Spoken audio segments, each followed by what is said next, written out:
1971, Mark Donahue, AMC Javelin. 73, Peter Gregg, Porsche Carrera. 1978, Bob Tullius and the Jaguar XJS. 84, Tom Gloy, Mercury Capri. 1986, Wally Dallenbach Jr. and the Chevy Camaro.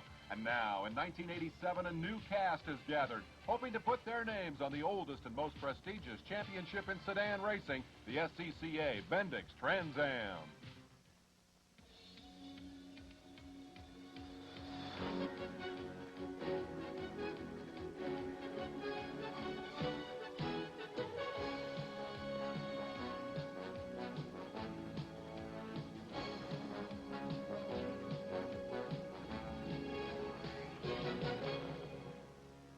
This USA Sports presentation of the 6th Annual Merkur Classic is brought to you by the XR4 TI Sports Coupe, imported from Germany for Lincoln Mercury Division. By Fram, Bendix, and Autolite, which are all quality products of Allied Automotive. By STP, makers of STP oil treatment. We've got what it takes to perform. And by Goodyear, makers of the high-performance radial, the Eagle. On a warm and sunny Sunday afternoon, you can almost hear the grapevines growing here in the wine region of Northern California. Hello, everyone. I'm Dave Despain at Sears Point Raceway outside Sonoma, and we have come here for the oldest continuously running sports car racing series in America, the Bendix Trans Am. Many of the great drivers in American racing cut their teeth in this series over its long history, and some of the most exciting chapters in that history have been written right here at Sears Point in the Merkur Classic. It's almost a cliche, but every man in the field today calls this a driver's racetrack. They like this circuit, and the man who's going to give us a good look at it, in fact, we're going to have a hard time dragging him away from the action and up into the commentary booth, is the former series champion, David Hobbs. Let's have a look at Sears Point. David? Well, thanks, Dave. You know, old race drivers don't die, they just fade away. But I haven't faded away today. I'm leaning on a potential race-winning car, Pete Houseman's Merkur, one of two cars that will be carrying onboard cameras for the upcoming race. However, before the action in the race, Pete took us for a ride around this extremely twisty California circuit. So hold on to your seats, because here we go. Approaching turn one, which is also the fastest part of this circuit, probably 150 miles an hour in this Merkur. Turn to this double apex corner. You've got to get yourself positioned well to the left for this right-hand turn two as we go over this little crest. We're heading down now. It's quite a dip coming up. As we get right to the bottom here and turn into turn three, the car might bottom out.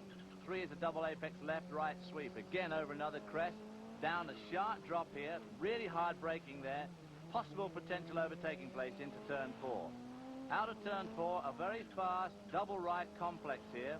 And the road, as you can see, we're looking at the sky now, up over the crest and down into the left-handed carousel. This is a very important turn to get right, because exit speed off here is all important, because it leads on to the only, well, rather the second straight on this course, as we're coming up into the far hairpin. I call it the far hairpin, turn 7. This is a good overtaking spot here as you brake for this very, very sharp 180-degree right-hand bend. Again, Pete using all the road, making a good apex there. Now coming to a very critical downhill, and the road just sweeps the whole time here. Nowhere to overtake. It's very important to get this last right-hand turn here, 8, off right, because you're now coming to a very fast part of the corner. Left hand here, under the bridge, turn 10. Very important also, because this is going to lead us up to, obviously, turn 11, which is the second and probably the most favorite overtaking spot on this track. So we're doing all that in front, of course, our pit crews and team managers and team owners, so they're anxious to see that we make a good job of it. Pete now facing up to the start-finish line as he goes past, reads his signal there on the left. Back into turn 1 yet again. Thank you, David. It's a wild and woolly 2.5 miles. They'll make 40 tours of the track here today for a distance of 100 miles. And we'll be back to meet the stars at the head of the field after this timeout. Engine problems can stop you cold. That's why the Newman Sharp Racing Team specifies one brand of oil filter for their cars. Fram. They know Fram oil filters are the best protection they can get against the dirt and grit that can kill an engine. Fram. Proven protection for life in the fast lane.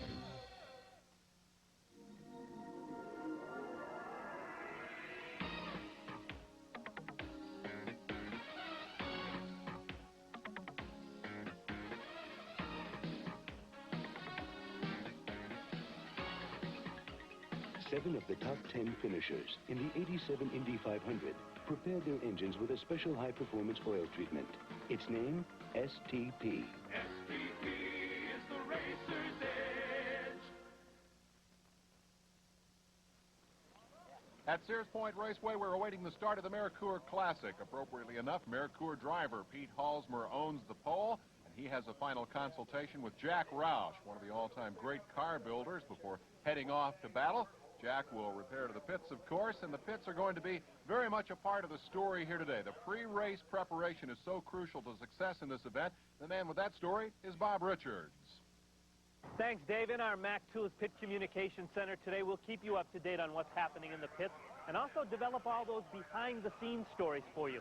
Now, handling that legwork for us today is going to be Bob Varsha. He's down on the starting grid right now with our pole sitter, Pete Hall. The pits is the last place you want to spend any time in an auto race, but particularly not in the Bendix Trans Am, which is a sprint race with no scheduled pit stops. Still, our pole sitter Pete Halsmer and his Mercure XR4 Ti and teammate Scott Pruitt have spent a tremendous amount of time getting these cars ready, including a late engine change in both cars. Pete, what kind of bugs have you guys been fighting? Well, I guess it's been an assortment of things, really primarily with Scott's car.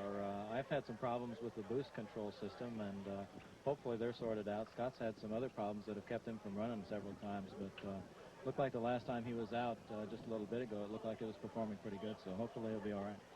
You got a fast guy alongside in Elliott Forbes Robinson and another fast guy in your teammate Scott Pruitt behind you, and one of the trickiest first turns in all of motorsports. How are you going to handle it?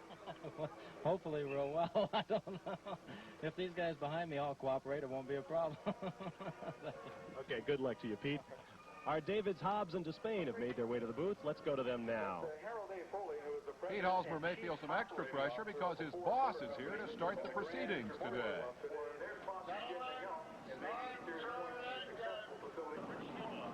Ford Motor Company with a great deal invested here in terms of prestige, and their car on the pole as the engines fire and the machines begin to move out here for one warm-up lap before we put them under green, and that's our cue to look at the starting lineup with Halsmer and Elliott Forbes Robinson, the Porsche driver, changing teams this year outside row one. Pruitt, accompanied by the surprise at the head of the field, Larry Park in a Corvette.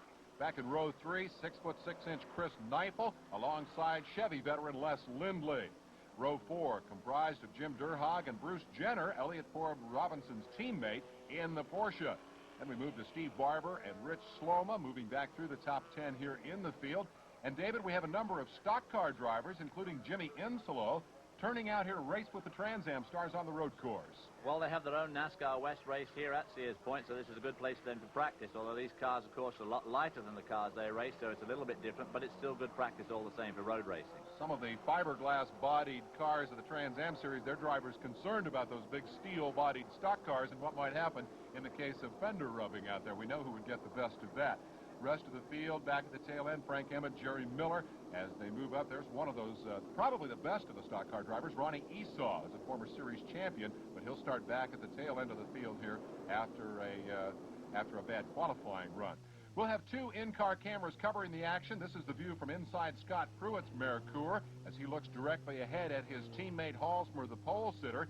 And for Halsmer, here's the view as they come down looking for the green flag and the start of the Mercure Classic. We'll see it from the inside of the pole-sitting car, and Elliott Forbes Robinson gets the jump. You see him there on the outside. Up the inside comes Neifel, and Halsmer did not get a good start, David. No, I don't suppose he's smiling too much like he was just a few moments ago now. He seemed to make a bit of a mess of that start somehow. I don't know what went wrong. He must have just started a bit late, but Elliott Forbes Robinson, of course, really jumped the start because it's really up to the pole man to lead the cars across the field, and I'm surprised, really, they gave a green flag considering that Elliott had such a start there at the beginning. Elliott certainly decided that the outside pole just as good as the inside pole for starting the race. He left. The official said, fine, it's green.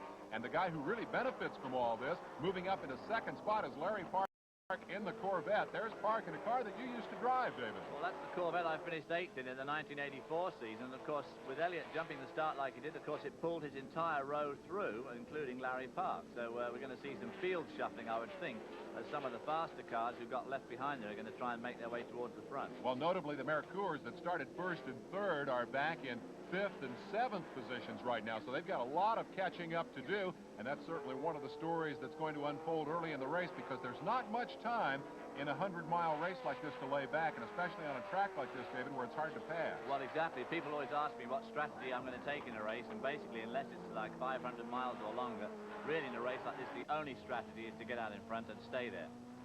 Here's the look from inside Scott Pruitt's machine as he tries to struggle from 5th spot. He's putting a move on Neifel here, dives to the inside, pushes Neifel out of the way, and makes that right-hander in perfect style to move up into 4th spot. Nice piece of driving. Well, that's turn 11. That's a favorite place for overtaking here. 7 and 11 is the place to overtake, and of course he did that right in front of Red Poling and all the other people from Ford, so they'll no doubt be very happy as well. In the yellow, Les Lindley is putting a lot of pressure here on the second-place automobile of Larry Park, the red, white, and blue Corvette. Lindley looking for a place to get by, and as you can see, he's having his fair amount of trouble because that Corvette takes up an awful lot of road. I think we're going to get another look here at the replay of the Scott Pruitt move from the outside of the car. There you see Pruitt moving down to the inside. In fact, they're all trying to move down on echelon to the inside, but Pruitt is staying down the inside. Neifel, for some reason, just gives a bit of a lurch to the left here. Just lets Pruitt get inside as they come around that tire, those tire markers on the inside there on the apex of the corner. But Pruitt does an excellent pass. Neifel getting just a little bit sideways there as he realizes that Pruitt squeezed inside him, and Pruitt's through and away. And it was all clean. I believe I said that he pushed his way through there when we saw it for the first time. No contact, a clean pass, and a nice piece of driving by Pruitt, who now goes to the inside on Lindley. And again, that's up at the other end of the track at the other hairpin there. Does the same thing again. Lindley left the door open just a bit wide for old Pruitt there. Pruitt made a quick dash up that straight up to turn 7 and nailed him just going into that hairpin. The story here in the early going, very definitely Scott Pruitt running third, closing in on Larry Park in that Corvette. And let's set the book straight on Mr. Hobbs here. He finished 8th in the series in that Corvette right there, but prior to that had been the series champion in the Camaro. The Chevy power on a big racetrack like this, the non-turbocharged engines, no match at this moment for Elliott Forbes Robinson in the Porsche, who is blitzing away from the good 6-car battle here for second spot. Forbes Robinson very excited about this new ride this year. Had a good season last year, finished 4th in a Buick Somerset, but the Porsche he feels really has the potential to win races. An early trip to pit road for 56 Ron Esau. We mentioned he started at the back of the field. That Winston West stock car experiencing problems early on, and he goes to pit road. There we see Scott Pruitt now right up to Larry Park as they come through these fast sweeps. This is coming into turn 10. Was he going to set himself up here for the short dash from 10 down to 11 and try and do the same to Larry Park as he did earlier to Neifel? Yeah, he's got himself inside, yeah, and he's taking the inside line again. Larry Park left the door very wide open for him there. Got himself out into the slippery stuff as well as they exit the corner. Did Park see him coming? I mean, he left that door, as you said, literally wide open. Well, it certainly looks that way. I mean, he should have probably blocked him off a bit more if he could have done, but now, of course, he's through and away. And so that moves Pruitt up into second spot. I think we're going to get the opportunity to find out more about that Ron Esau story. Let's check with Bob Barsha down on pit road. Here in the pits, NASCAR Southwest champion Ron Esau, one of 3 NASCAR stock car drivers in this race, has got big problems. Something is broken under the hood. He's got oil everywhere, and the crew can't seem to figure out where it's coming from. It looks like it's going to be a long pit stop for a NASCAR champion in his first Trans Am effort. A long pit stop, a short race. He made only a couple of laps, and in that couple of laps, the story in this one has been Scott Pruitt. He has come from 5th starting spot, roaring through this field. He's the only man in the top 10 who's made a significant pass at this point, and he is definitely the guy we're keeping our eyes on here in the early laps of this 100-miler at Sears Point Raceway. His goal will now be to close in on the leader, Elliott Forbes Robinson, and try to take the lead. We'll see if he can do it as coverage continues on for the hairpin here at Sears Point. And they're all chasing Elliott Forbes Robinson's Porsche as they stack them through their single file. Pete Halsmer's on the move here, David. Yeah, he's up to third after that slightly dodgy start of his. It looks to me like he's just going to go around the inside of Larry Park there in turn 1. Yep, the superior power of the Mercure there telling, I'm afraid, as he goes up into that turn 2 and 3 complex, now lying in third spot. And that will put the Mercure's second and third. He closes in on his teammate Scott Pruitt, who in turn has put Elliott Forbes Robinson squarely in his sights. And if you've just joined us, these two guys both started well back in the field in the Mercures. They got bad starts, but Elliott Forbes Robinson has been out front all the way. Let's go to pit road and Bob Barsha. Well, it's a rough start for NASCAR Southwest Tour champion Ron Esau, who came into this race to help up the field a little bit and give the NASCAR stalkers a chance to run these cars against their fiberglass-bodied sisters in Trans Am Racing. Ron, what happened? I don't know for sure. We just blown oil out the breathers. We hadn't had a problem all during practice, and first lap, he's blown some oil out. Well, it's a rough introduction to Trans Am Racing for Ron Esau. Well, meanwhile, up at the head of the field, things are getting rough for Elliott Forbes Robinson. David, those Mercures have closed in and are absolutely all over him here. Well, they certainly have. Elliott had the chance when he had a clear track to make a break for it. He obviously didn't, and the Mercures have definitely wound him in, after, especially Pete Halsner, after that slightly dodgy start. And as we come up to turn 7, they really are pressing him very, very hard at this stage in the race. This Porsche 944 is new to the series. In its debut, it sat on the outside pole just as it did here today. It set the fastest lap in that race, but then it had a cam problem. Today, EFR is hoping that a new car might go the distance, but obviously you expect teething problems with any new machine. On the other hand, when you've got Porsche behind that machine, you know that it's going to be a good weapon. The Mercures are proven. Here's the view from inside Scott Pruitt's car as he tries to reel in EFR, but not really trying to make a pass here, David. Well, they're coming through that turn 10 complex, which, as I say, leads down here to a really good passing spot. Pruitt is not making any attempt. He's not quite close enough yet. And he may be content to follow EFR for, quite a long way yet. There's no point in leading if you can keep in second spot. We got a good look at the orange Les Lindsley Camaro there. He is actually closing in on the 3 turbocharged leaders, and that's impressive. That's the big Chevy V8 that's been part of the Trans Am Series history literally from the outset. Now the march of technology and the turbocharged cars. Oh, in trouble. That's Jimmy Insolo spinning on the racetrack. Bang! Into the tire wall goes Steve Barber. Barber apparently trying to avoid the Insolo spin, and he really clobbered the wall. Pruitt perhaps will take the opportunity to try to jump out front anticipating a yellow. Maybe not. We'll see. Of course, he probably doesn't know the accident's happened as yet, so these guys are just racing away. I don't see any yellow flags out there. They're obviously racing pretty hard as they come up to 7. Pruitt closing in on EFR there again. Obviously, the Porsche is going very, very well today, and Halsman's right up with them, as is Les Lindley. Les, of course, took a bit of time to get around Larry Park, but having done that, he's definitely catching up with the lead group. There we see Jimmy Insolo spinning again. Looks as if he might have lost an engine or something first, but he does a great job there. Spins within his own car length. Oh, there's 6 out of shape. And there's number 78. That is Steve Barber, who unfortunately gets caught out by the oil that Insolo's car left on the track. There you see the oil flag, that yellow and red stripe flag. And there's the smoke, yeah. He definitely lost something going into the corner, perhaps an engine, perhaps an oil line. And then it made it interesting for the guys who were behind him. He did a nice job of saving it. He did a tremendous job, and of course, if you're going to lose an engine on this track, that's about the worst place to do it because it is the fastest corner here. There's the hard impact for Steve Barber. The good news is that all the drivers are okay. The bad news is they will, in fact, have to bring this field under yellow to clean up the mess back there. And I would suspect that here the oil on the racetrack is the bigger problem than the debris on the racetrack. They're going to clean up quickly, and we're going to take that opportunity to take a further look at that 944 Porsche with Bob Barshaw. You won't find many people on the Bendix Trans Am Trail who feel sorry for Jack Roush and Lincoln Mercury. After all, they've won 3 straight manufacturers' championships. But think for a moment.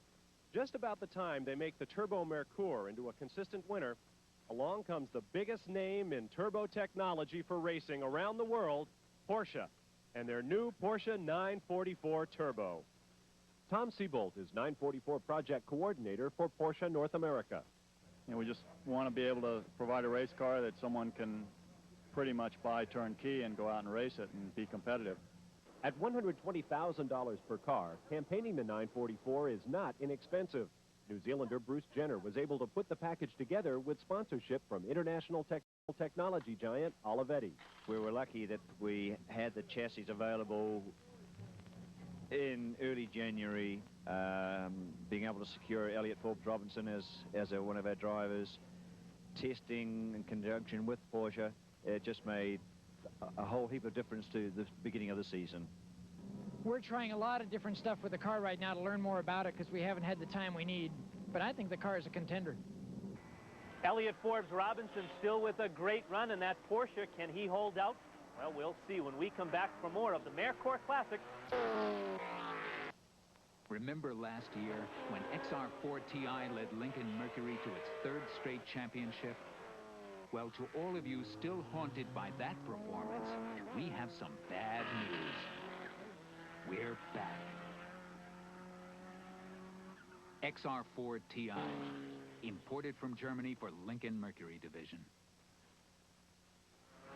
We're back at Sears Point International Raceway, awaiting the restart here, and in fact coming up on the restart after that hard crash that brought us under yellow. The track has been cleared up. You see the pace car there leading Elliott Forbes Robinson. And wait a minute, Elliott Forbes Robinson is slowing dramatically. In fact, has stopped on the racetrack. Scott Pruitt drives around, some confusion behind him as the Porsche 944, David, just comes to a halt. Well, that's the easiest pass that Scott Pruitt's going to make today, that's for sure. Goodness knows what's gone wrong with Elliott's car. I mean, obviously there's no telling at this stage, but obviously it has stopped, and obviously it has bust.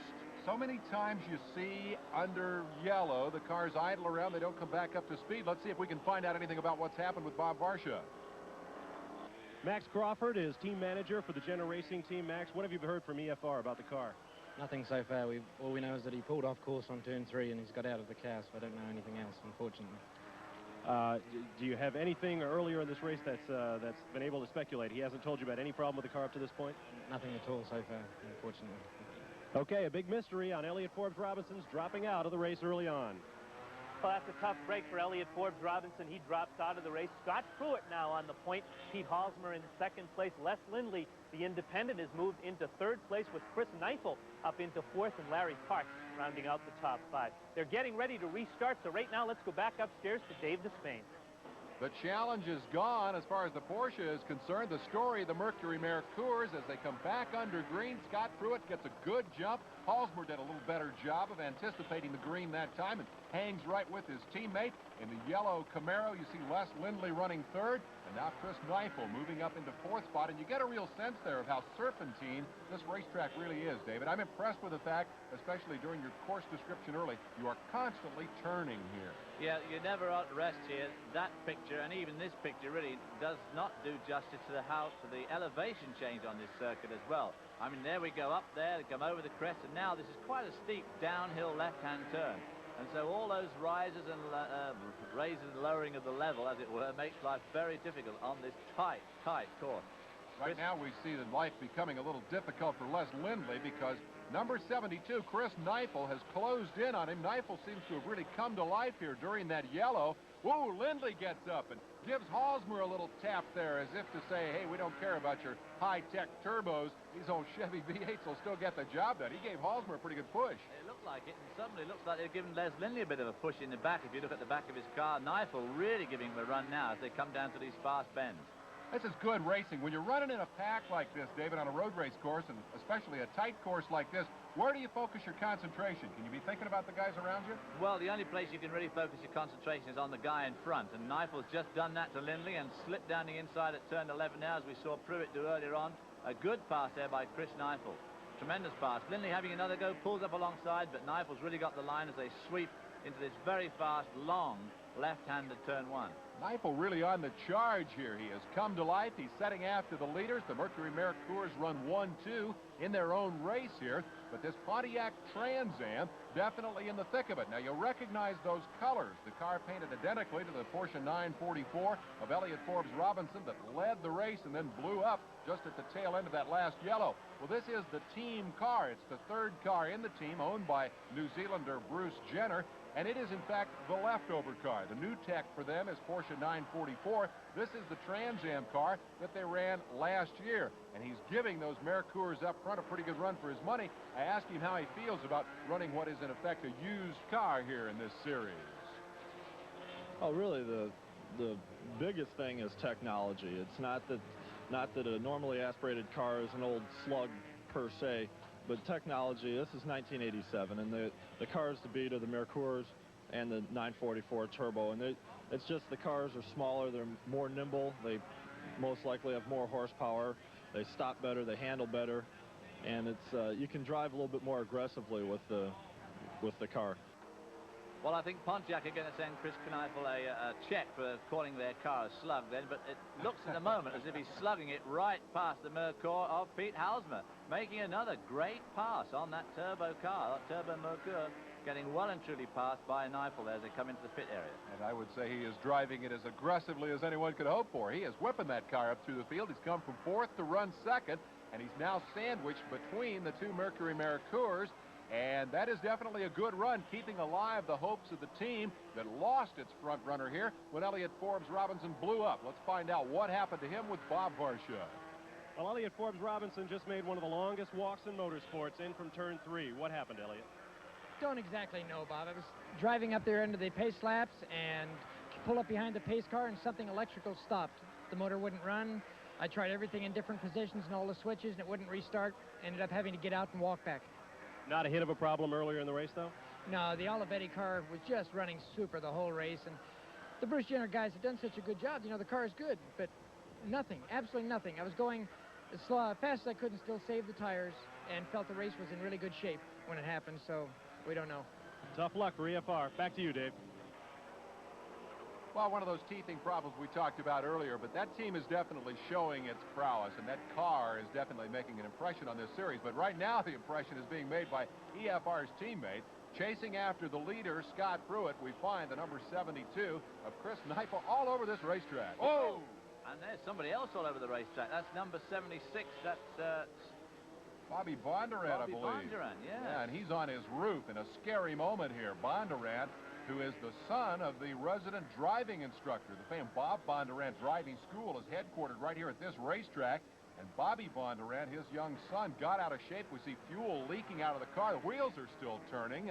He's apparently still trying to keep the thing going. He may have hit his head pretty good there. Marshall just knocked on the door to see if anyone was in there, but we obviously know there is some. It looks like the engine's still going as well, the way the rear wheels are just lurching around there. I must say that nobody seems to be doing much about it. That was a very violent accident for a relatively slow part of the track. That was just coming off the hairpin at 7. The leaders, meanwhile, are racing at speed. In this form of competition, the typical situation is a yellow at the site of the incident. And we're going to try to get another look at that incident and see if we can figure out what happened to Bobby Bondurant. Out of the outside of the corner and just got her sideways, and it went airborne. It looks like car number 87, as they came out of the corner, it looks like car number 87 may have just got itself under the inside of his car and lifted it up, and then he hit the curb on the outside, and that just flipped it right over. But what an incredibly violent crash for such a low-speed turn. Of course, once it's on its top, the car doesn't stop very well because of the there's no traction there. No, the brakes are up in the air, you see, Here's and the roof is on the ground, so they don't stop very well. Peter Dews there, the other car you mentioned, and he is indeed disabled as well. But the good news is Bobby Bondurant has climbed out, appears to be a little shaken, but otherwise okay after a wild, violent crash here. Bondurant is fine. The yellow flag will fly, and we'll be back to see if Chris Neifel can getting ready to go back to green. But wait a minute, somebody's not doing the wiggle. That looks like Pete Halsmer headed for pit road and what would be a very untimely pit stop here, David. You certainly could. It sounds a bit rattly, too, as he pulls that car into pit lane.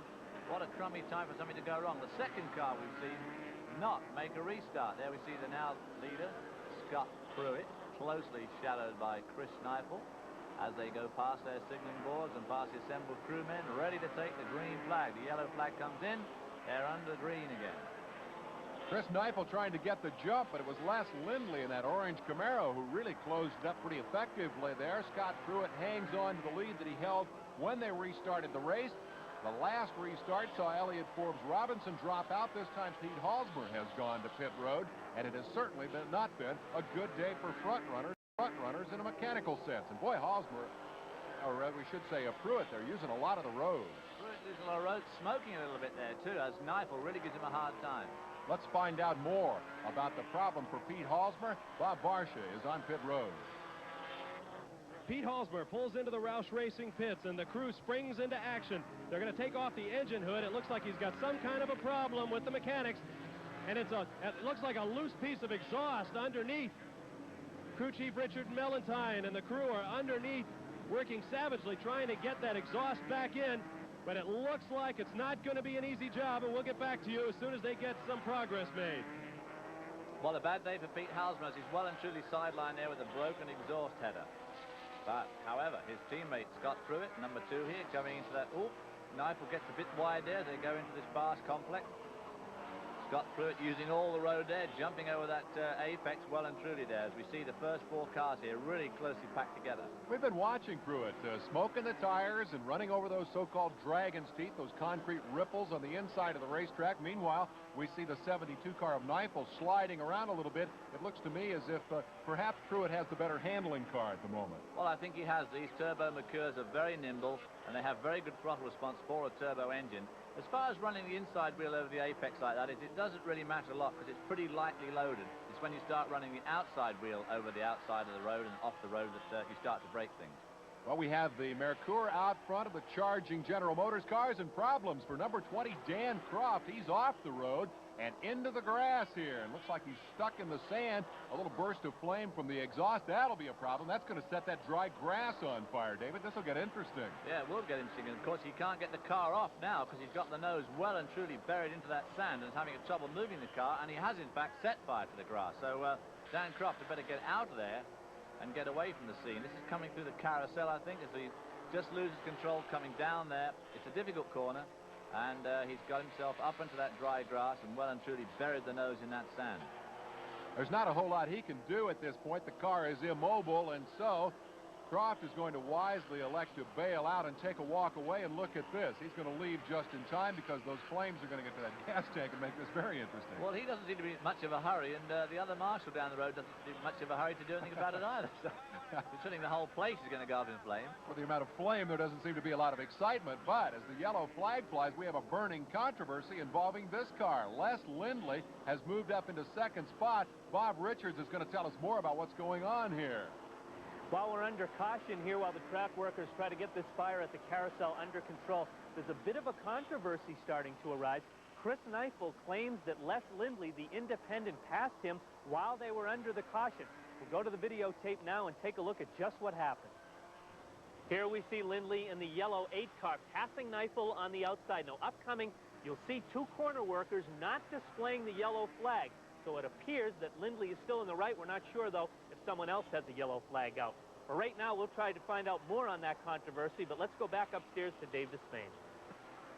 My vote goes to Les Lindley. I think the videotape provides good evidence. The last of the flames are being extinguished. The fire crews have gotten things under control here. The car, in fact, did not blow up, and it looks like Dan Croft is going to come out of this in pretty good shape. When we come back to the action, this man is going to be leading the race. Scott Pruitt, new star of the Trans Am Series. Let's meet him with Bob Barsha. Scott Pruitt won the first Trans Am race he ever entered, the 1986 season opener at Riverside, California. Not unusual when you consider that Pruitt has been racing for 18 of his 27 years. I started racing in go-karts with my family. That was my dad and my brother. And I worked my way up through the years. And I really wasn't sure if I was, if you would have asked me when I was 17 years old, Scott, are you going to be a race car driver? I probably would have said no. And one time I thought I had to get a real job, right?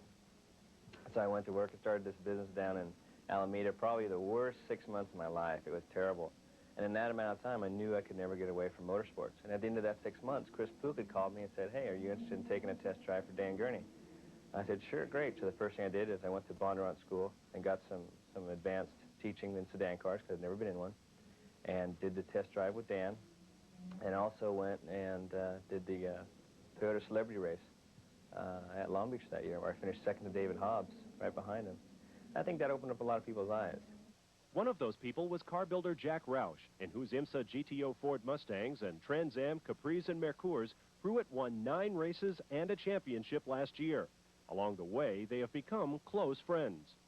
He's really given me the equipment that I've needed, and it's almost been, instead of just a worker or employee or driver owner type of relationship, it's almost been like a father-son type relationship. Having proven himself in sports cars and sedans, Pruitt now has his sights set on joining the best drivers of his generation. But he plans to take a different road, Formula One. I'm in a position now where I have a lot of momentum going over here, and things are going well, but I'm not really set. I'm not like, let's say, Al Unser Jr. or Michael Andretti, who really have their career set for them. They're set in Indy cars, and I've been doing that and making good money and have a family and so on, where I really don't have that. I have a mother and father, of course, but no wife and no children and no house or anything like that. I'm pretty mobile still. And I've kept myself in that position so I could make the jump and go to Europe. Working toward his goal, Pruitt keeps a hectic schedule, racing as often as twice a weekend, every weekend. You know, they always make that funny statement that once motorsport or once racing's in your blood, I mean, it's something that's there forever, and I think that is definitely true. I can't get away from it. So I want to just keep things going as fast as possible. I mean, race to race to race. If I have to race twice in a weekend, that's great. And if I have to race once every weekend, that's fine. But if I have a weekend off, maybe I'll look at getting out one of my karts and go out and playing on the weekend or something. But I really enjoy it a lot. Scott's having fun here. He leads over the second-place controversy, and we'll be back with more right after this. Afternoon moving toward its conclusion. Dave Despain with David Hobbs, and out front, Scott Pruitt in the Mercury Mercure. The real story in this one is the race for second, David. The race for second between Les Lindley, car number 8, and 72 Neifel. Lindley, a relative veteran, Neifel, a young up-and-coming young driver, and they've been having a battle all afternoon, and of course there's some controversy there because Neifel maintains that Lindley overtook him under the caution flag earlier on. Lindley says not so. Neifel tries to jump the start there, has to lift out of it, gets balked, then the flag does come out, and he finds himself on the wrong side of the track, and Lindley maintains that second spot. Well, that might have been a controversy right there because Neifel definitely tried to jump around Lindley. The yellow didn't come out. Now Lindley moves up and gives the leader a tap. That's the orange Camaro of Les Lindley, belting the leader, Scott Pruitt, trying to push him out of the way as they contest the lead with Neifel in hot pursuit, and it's a great three-car battle up front. Les Lindley, a 6-year veteran of this series, the man with a mustache, hungry for a victory here as he equals his best series performance ever. You need to win. In other words, everybody out there has to have the feeling that they can win. And I've been in this is my, I think, 6th year, going 7 years in Trans Am, and I'm still looking for the checkered flag. I want one of those checkered flags. Les, the privateer, pursuing the factory car here of Scott Pruitt, the leader, and that's become the story in this one. As they continue their pretty good 1-2 tussle, Chris Neifel is losing ground, and boy, he continues to keep the pressure on the leader, and that's really what Lindley's got to do here. Yeah, he absolutely has got to keep the pressure if he wants to try and win this, his first ever Trans Am, and that is keeping the pressure on just about as much as you possibly can apply it. As Lindley really gives Scott Pruitt, our leader, a pretty hard time around there. Although I feel that Scott Pruitt has probably got this race pretty much under control. Neifel seems to have lost a little bit of ground on that lap. Why do you say that, as close as Lindley is? Well, I think the Turbo Mercure is probably a better car to drive. It's probably easier to drive. It's a little bit more nimble. It's probably got more horsepower, that's for sure. And I think it probably handles a little bit better. And in fact, here we are in the inside of Scott as he goes through turn 2, over the top of turn 3, and down to turn 4. Pruitt is one of those very smooth drivers. He's very young. He's very aggressive. He very rarely flies off the road, which of course is the key in racing. To first finish, you've got to finish the race. And Scott is very good at finishing races. Here we see him come to the carousel. He takes a nice tight line all the way around the inside, not letting anybody get alongside him there. He's going to clip the apex here, which he does right there on the apex. Swings out right here, usually on the road. He's very smooth. You can see that from his hand movements. And he's good on machinery. His cars don't often break. And all those things, it takes all those things added together to make a good racing driver, apart from the normal things that everybody expects you to have, lightning reactions and so on and so forth. You've got to have good thinking as well. Well, here's a car that did break. That's the 42 of Bruce Jenner out of this event. Let's mention that Scott Pruitt's teammate Pete Halsmer has returned to the action, but he is far downfield. And here is the race for second as Lindley now gets some real pressure here from Neifel. Neifel trying to move down on the inside, and he just had one bad lap in there. He is caught back up and is right into the thick of it now. Let's see if we can find out more about that Bruce Jenner story. It's the second Porsche 944 to retire, and Bob has that story down on pit road. Dave, I spoke with the Bruce Jenner crew, and as was the case with the Elliott Forbes Robinson car, they're just not sure what happened to force team owner Bruce Jenner out of the race. They do know it's not the same thing that happened to Elliott Forbes Robinson, and that his problem was electronic. This one appeared to be mechanical. The crew said the car sounded terribly flat as it drove by the pit area and just quit at the top of the hill. Well, thank you, Bob Barsha. There is Pete Halsmer. His return to the race was a brief one. Apparently his problems have reoccurred. And so the second of the two Mercures in the field is retired. The other one is right up at the head of the field. Halsmer, an unhappy man. A lot of people predicting that he and Scott Pruitt will battle for this championship all season long. And here's your old championship-winning car right there, David. Bob Brewer at the wheel. Number 29, the same car that won this race, flag to flag in 1983, and, of course, went on to become the champion. With you at the wheel. Oh, is that right? So it was. They're battling for 12th right here, and that's Bob Sobey. Look out. Inside goes Brewer, and he gave Sobey a pretty good tap, and if I were Sobey, I'd be a little unhappy about that. Well, I would be too. I mean, he did leave the door open, but on the other hand, Brewer did seem to make a bit of a hash of that whole deal. You'd have never done that in that Sure car. not. Out front, here is Pruitt, away from all of that altercation. Once again, that was the race for 12th that was going on. At the moment, there is no race for the lead. Pruitt has pulled away. Here's a replay of that mishap. I don't know. Kind of close to call, actually. Yeah, it's just one of those racing incidents. He thought there was a bit of a gap there, and obviously Sobey left him room, and he took it. And, of course, then Sobey shut the door on him with the inevitable consequence, unfortunately, because it's pushed him off the road. Yeah, in replay, I would say maybe Sobey was as much at fault as Brewer was. Anyway, Sobey remains on the race. Sobey is off the racetrack. Here is the man who is running his hometown track with style today. Scott Pruitt says he likes this place a lot. Well, I think there's so many different types of turns. I mean, there's off-cambers, decreasing radius turns, uphills, downhills, carousels, switchbacks, hairpins. I think there's a little bit of everything, and there's not much time to rest out here at all. There's no real straightaway, so you always have to keep on your toes. Scott Pruitt from nearby Roseville, California, with a great run here today. Anaheim's Les Lindley a second. Then comes Illinois' Chris Neifel, and that's the battle as Larry Park hangs on to fourth spot, and it's a close fourth. That could be a good three-car race at the end. It certainly is a good race. Scott Pruitt, unfortunately, has taken real command of this race, like I really expected him to earlier on. Lindley was giving him a run for his money there, but I think that Lindley has fallen back into the clutches of Neifel, and that's going to be a real battle for second spot. And they are still squabbling over that. The officials are going to have to decide after the fact whether Lindley made a legal pass. There is Deborah Gregg directly in front of Scott Pruitt. She's the only woman driver in the field and has charged from deep in the pack, way back about 36 starting spot up to midfield. She's had a good run today. Pruitt moving by to lap her as he runs toward the checkered flag here. I don't think anybody's going to touch him. He's been on rails all day. His only problem might come from a back marker like this. Well, I think at this stage he's got enough cushion there to be very careful when he's overtaking back markers, and that's one of Scott Pruitt's trademarks. I mean, he is a very fast, aggressive driver, but he doesn't take absolutely unnecessary risks. The Mercure Classic about to fall into appropriate hands as Mercure driver Scott Pruitt comes charging down toward the finish. This is the final lap of the event, and he has opened up the tap here, pulling away from his challengers and taking that turbocharged Mercury into an easy lead. Here is the move by Lindley to the inside on Gregg, and he'll get by without problem. But second place, definitely the only issue here. As turning for home, Scott Pruitt heads past the pits for the final time. The Ford folks cheering him on.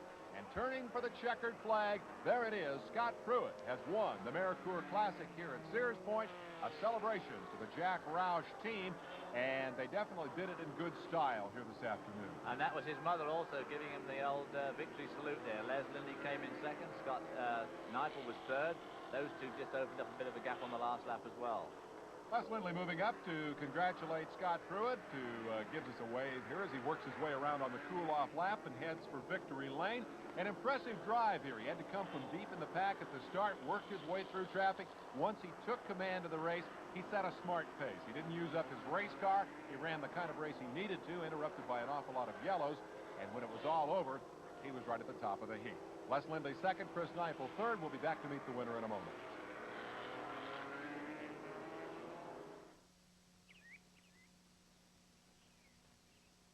To those preparing for another season of Trans Am racing, we have a message. Remember last year when XR4 Ti led Lincoln Mercury to its third straight championship?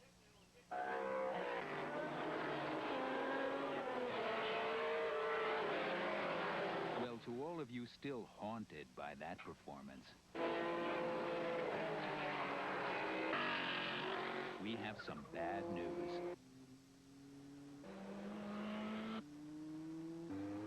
We're back.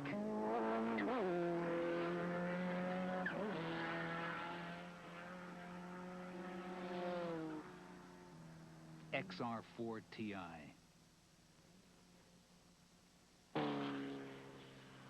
Imported from Germany for Lincoln Mercury division. He's won the Mercure Classic in a Mercure. However, General Motors with the next four finishers. Les Lindley, the independent, in second. Chris Neifel making his only appearance so far in this Bendix Trans Am Series in third. Larry Park and Jim Durhog round out the top five. Well, right now we go to Victory Circle and Bob Varshook, who's with our winner. And the winner, Scott Pruitt, accepts the congratulations of Mr. Michael Krenifus. Scott, in terms of your career, that had to be one of the greatest tests of patience in modern motorsports. I'll tell you, I got to really take my hands off, too. First of all, the crew, we had a real tough weekend coming into it. We had some problems. They came together. They got the thing straightened out, and we came through. And secondly, to the corner workers. I think they had the toughest day out there today. There was so much carnage and so many problems out there that I really got to take my hands off to them. What does it do to you in your driving when you spend that much time following the yellow flag? Did you have concerns about the car, or did that play into your hands? Well, the biggest thing you're worried about is picking up some type of debris or something that could give you a flat tire. You want to try and keep running in the groove and keep out of trouble as much as possible. The biggest thing is try and keep, picking up any excess debris that could cause a flat tire or something. Well, another great day. Congratulations, and get on up there and accept your award. Thank you. As the winner celebrates, the controversy over second place resolved in favor of Les Lindley. His pass was ruled legal. We'll look at the rest of the top 10 here as the finish order is complete. And let's get Les's account of what happened under that yellow flag. Now, you had a little guffaw out there with Chris Neifel in the Jenner Pontiac. What was going on? Well, at the restart, he hit me in the rear, and then in the last caution flag, we went up the fire truck, and there was no yellow flag, so we went up the top of the hill, and I passed him. And there was no yellows. And then he come up alongside me, he said, let me go back by. And I let him go back by. Then down here, he realized I had passed him on, no yellow, so he let me go back by. So the whole thing was solved on the racetrack between gentlemen? Yes, that's right. That's correct. Well, that's Mr. Lindley's story. We're going to see a brief replay here of the pass. And, of course, we will not see a caution flag, as Mr. Lindley says. But, of course, every argument has a counter-argument. And, of course, we can now hear Mr. Neifel's story and what he thought happened. In the midst of all that yellow flagging, you and Les Lindley had a little shuffle. Tell me about that. Bob Anderson, I mentioned it to him. SCCA asked me not to comment. Since I'm not a regular in the series, I feel I can comment. We came up across start-finish line. There was yellow flag at the outside corner station in 1, inside corner station 1A, and in 2. In turn 2, there was a pace car sign. And Scott Pruitt got out of it. I got out of it, and Les went right on by. Now, it was obvious to me that he just took a spot. Les isn't crazy. He isn't going to go past Lincoln Mercury on the same deal. He knows he wouldn't win that battle. And it's one of those deals. I think it was a little confusion. I didn't have a radio in the car, and I couldn't communicate back. And I think Les knew there was a problem, but it's no hard feelings, and I'm real happy with third place if that's how it turns out. Okay, congratulations. Thank you. Neifel implies that politics were an issue here. The non-survivors are brought in on the hook, and a final observation on an interesting race from David Hobbs. Well, I think the Merkur Turbo car winning was fairly indicative of what's going to happen in 1987. On the other hand, the normally aspirated cars were right there at the end, so there's hope for them yet. In all, a great race for Scott Pruitt. On behalf of David Hobbs, Bob Barsha, and Bob Richards, I'm Dave Despain saying so long from Sears Point. Promotional consideration and a fee has been paid by The hand tools for the professional.